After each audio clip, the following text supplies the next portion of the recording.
Hi, my name is Bob Hagan with the Oklahoma Fathers' Rights Movement, and I'm here basically doing my first video, trying to possibly give out a little bit of good advice on how to handle parental alienation. Now, first to say this, these opinions that I'm giving are my own. I'm not a professional counselor. Essentially, I'm just a dad that has gone through parental alienation, uh, reunification therapy, months and months and months of mediation, lawyers, courts, and everything else with the family court system. And my experiences are probably very similar to a lot of other people here, but they are my experiences, and my opinions are based upon those.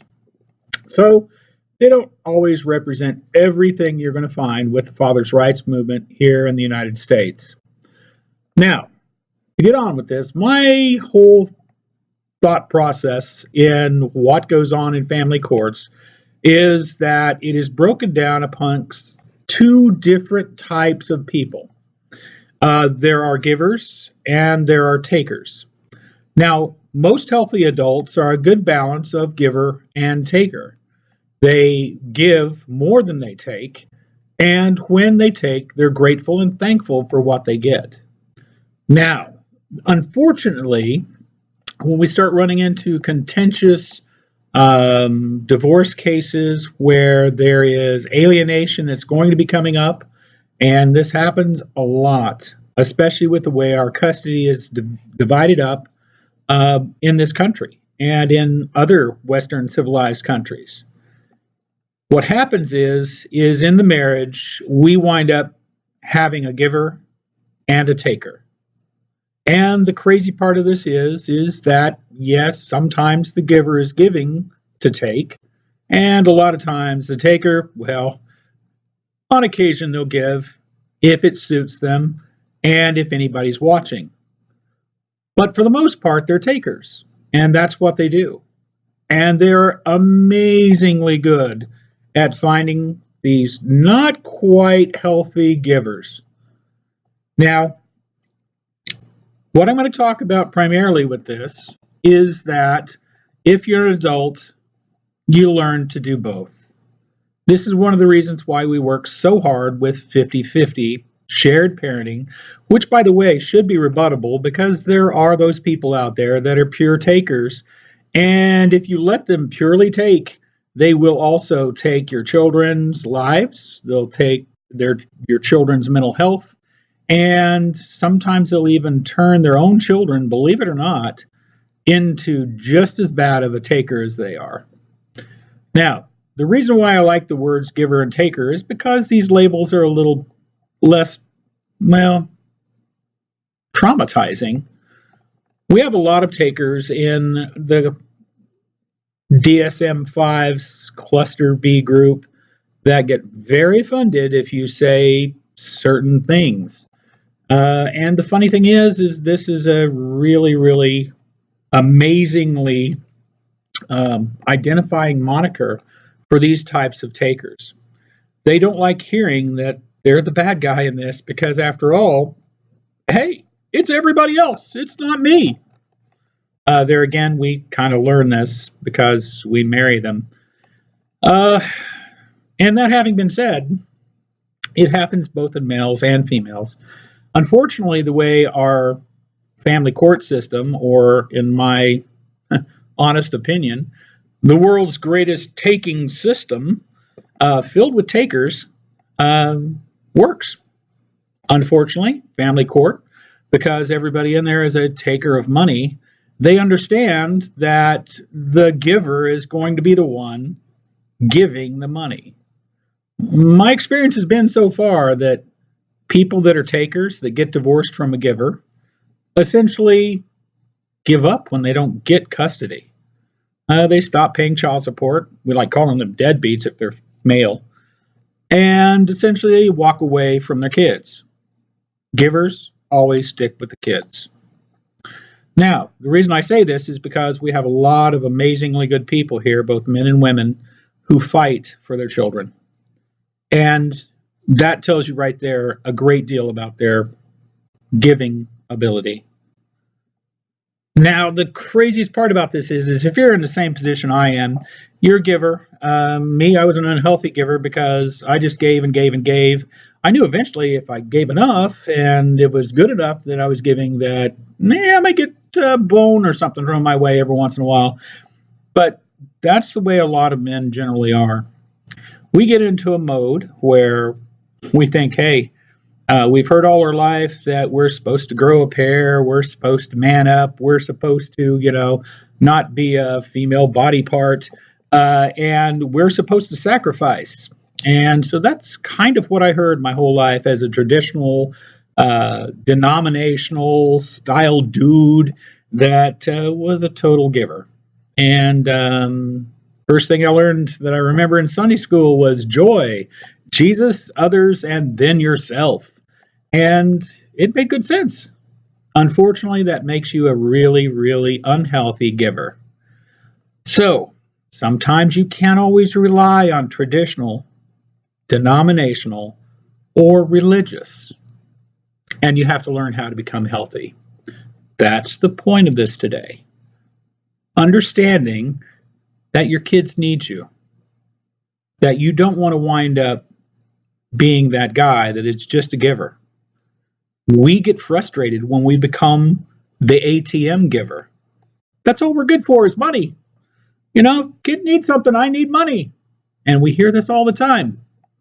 However, being healthy means that you are to be respected enough to become a taker sometimes and get the respect you deserve. This goes for you moms out there too that continue to give and give and give to a guy that doesn't deserve it. Guys, I understand fully that givers and takers can be either sex. Now, just because we call this the father's rights movement doesn't mean that we don't have some women here that are just absolutely fantastic, incredibly good. But you have to understand that they have had to come up with this themselves as well. Now, being the guy that I am, learning this at my age, I'm a veteran. Believe me, I've seen plenty of veteran suicides. I don't want to see any more. I wear my good old VA wristband for suicide prevention. And just like anybody else, believe it or not, I've had to deal with this sort of same thing about an ejection from my meat suit. But guys, it's not worth it because that makes you the ultimate taker. When somebody needs you, you still have to balance this out between giver and taker. So that means you're in this for the long haul. The long game, as some people call it. You are going to have to be patient and keep on giving to your children, but don't give anything else. Don't give to the taker. What you have to do is continue with your kindness, your love, even when your kids don't deserve it, and believe it or not, sometimes your money. But give it for the kids, not to the taker. That having been said, takers don't deserve a pay raise. Takers are ungrateful. Takers are exceedingly what I like to call, sneaky is the word I was looking for. But, the thing is they feel like they're entitled to all your money. After all, they either planted the seed or they incubated that child. They deserve something. Well, no, not really. The kids, they're the ones that deserve it. We're trying to not get them to be either an unhealthy giver or an unhealthy taker. We want them to have a balance. And from their very birth, they have some very interesting things coming up. You have to remember, right out of the womb, they learn to manipulate people, right? They start that taker thing right away, and nobody's ever taught them this. They just start screaming when they're hungry, and the giver comes running. Well, if the giver is healthy. There again, sometimes our parents were takers. We learned to be good givers because our parents were bad takers. That's a generational curse. But to let you know, that's kind of where we're at on this. I kind of want you to understand where your children are and who they're over with at this point. If they wind up being with the taker, because the family court, believe it or not, I think they actually recognize givers. And the reason I say that is because givers keep giving money. Hey, your lawyer didn't do this for free. Yeah, not saying he's a total taker, but he understands the concept. Keep in mind, that's the way the family courts work. They will award the child to the taker because the giver will keep trying and trying and trying, and they'll keep making more and more and more. This is why we have to get our politicians involved and start pushing for 50-50 rebuttable shared custody. Okay? Now, hang child support. Because honestly, as a giver, if you've got 50-50 and your child comes in with a cold, you're going to take them to the doctor. If they come in ragged clothes and worn out tennis shoes, we're going shopping. If they're hungry, you're going to feed them. If they say, hey, Dad, can I have money for insurance this month? I'm a little short.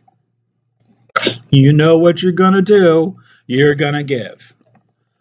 So, courts don't understand that about givers. All they understand is, hey, there's an ATM machine over in the corner.